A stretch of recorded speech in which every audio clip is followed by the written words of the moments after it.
ഇതൊരു LED street ലൈറ്റാണ്. 50 വാട്ടിൻ്റെ LED street ലൈറ്റായിട്ടും അപ്പാർട്ട്മെൻറ്റിന് ചുറ്റും ഫ്ലഡ് ലൈറ്റായിട്ടും മറ്റും ഉപയോഗിക്കാം. ഇത് വർക്ക് ചെയ്യുന്നില്ല. അതിന് എന്ത് പറ്റിയെന്ന് നോക്കാം. ആദ്യമായി ഇതിന് ചുറ്റുമുള്ള ഈ ഗ്ലാസ് ലിഡ് അഴിച്ചു മാറ്റുക. ഗ്ലാസ്സാണ്, സൂക്ഷിക്കണം. ഇതിനുശേഷം LEDകളൊന്നും പോയിട്ടില്ല എന്ന് മൾട്ടിമീറ്റർ വെച്ച് ടെസ്റ്റ് ചെയ്യുക. ഇതിനുപയോഗിക്കുന്ന LED ഡ്രൈവറാണിത്. ഈ ഡ്രൈവർ അത് കരിഞ്ഞു പോയിരിക്കുന്നു.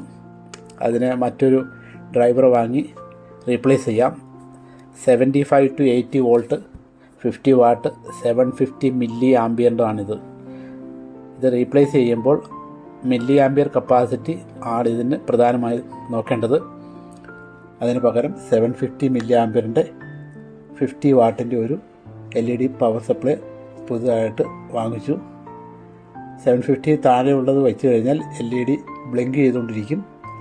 1000 മില്ലി ആംബിയർ 1250 മില്ലി ആംബിയർ മുതലാവയും കിട്ടുന്നതാണ്. അവ ഉപയോഗിക്കുകയാണെങ്കിൽ ബൾബ് പെട്ടെന്ന് ചീത്തയാവാൻ സാധ്യതയുണ്ട്. റീപ്ലേസ് ചെയ്തതിന് ശേഷം നമുക്കിതൊന്ന് ടെസ്റ്റ് ചെയ്ത് നോക്കാം. ടെസ്റ്റ് ചെയ്യുമ്പോൾ ഈ LED ബൾബ് സൂപ്പറായിട്ട് വർക്ക് ചെയ്യുന്നതായിട്ട് കാണാം. അപ്പോൾ ഇത്തരം LED ബൾബുകൾ കിട്ടുകയാണെങ്കിൽ അത് വലിച്ചെറിയും മുമ്പ് അതിൻ്റെ LED പവർ സപ്ലൈ ഒന്ന് മാറ്റി ശ്രമിച്ച് നോക്കാവുന്നതാണ്. ഈ LED പവർ സപ്ലൈ മോഡ്യൂൾ തൊട്ടടുത്ത ഇലക്ട്രിക്കൽ ബൾബുകൾ വിൽക്കുന്ന കടയിലാണ് ലഭിക്കുക. ഇലക്ട്രോണിക് സ്പെയർ പാർട്സ് കിട്ടുന്ന കടയിലല്ല.